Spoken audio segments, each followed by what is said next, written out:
Thank you for joining us for our Seton Shrine virtual exhibit, a digital lesson where we will explore the stories from St. Elizabeth Ann Seton's past, here at the Seton Shrine in Emmitsburg, Maryland.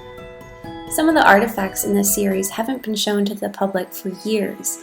Others are in plain sight, but are often overlooked. Today we will be taking a look at a special painting titled Ecce Homo that was given to Mother Seton as a gift. Let's set the scene.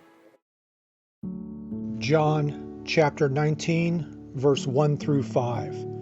Then Pilate took Jesus and had him scourged. And the soldiers wove a crown of thorns and placed it on his head and clothed him in a purple cloak. And they came to him and said, "Hail, King of the Jews!" And they struck him repeatedly.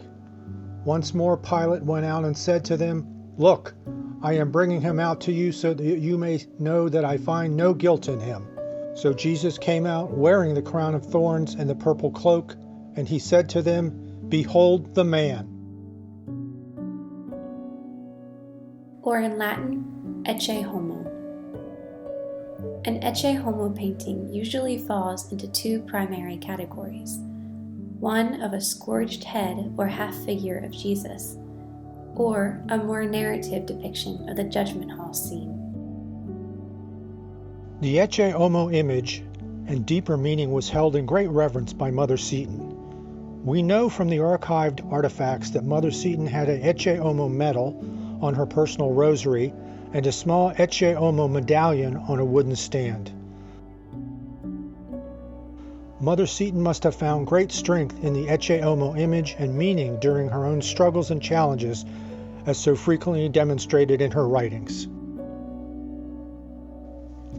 In an excerpt from an 1817 letter, Mother Seton wrote to her son William, "You know well enough that we must pass our course of trials with the rest of human beings.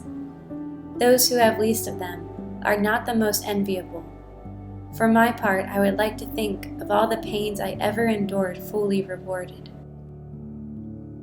In 2010, an Ecce Homo painting by Murillo was returned to St. Mary's Spiritual Center and Historic Site and is currently on display at Mother Seton's Paca Street home. It is believed the painting was a gift to Elizabeth Ann Seton from her husband William after a business trip to Europe.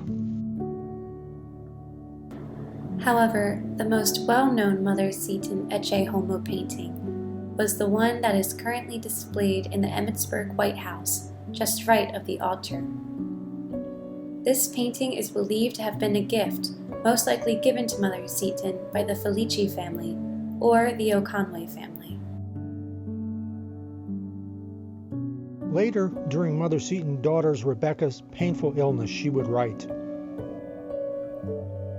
Rebecca up most of the night after her most simple but earnest devout preparation for communion with the Ecce Homo, at which she would look in silence when one would rather have wished her to turn to rest. "How many a good thought it gives me," she said, drenched in her night sweat and with restless pain. And then, so recollected and peaceable, she received him.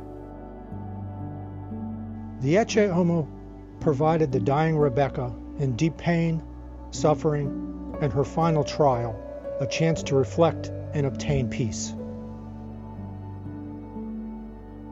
Mother Seton's daughter Rebecca certainly wasn't the only one who encountered much peace while praying with the Ecce Homo. Great saints from St. John Henry Newman, St. Pope John Paul II, and the Venerable Fountaine have a plethora of writings inspired by the Ecce Homo. Mother Seton often said, "Look up." In 1803, she wrote, "If we do not know and love God, if we did not feel His consolations, what would become of us?" We at the Seton Shrine hope you too can find peace and solace through meditation and reflection upon the Ecce Homo, as Mother Seton did.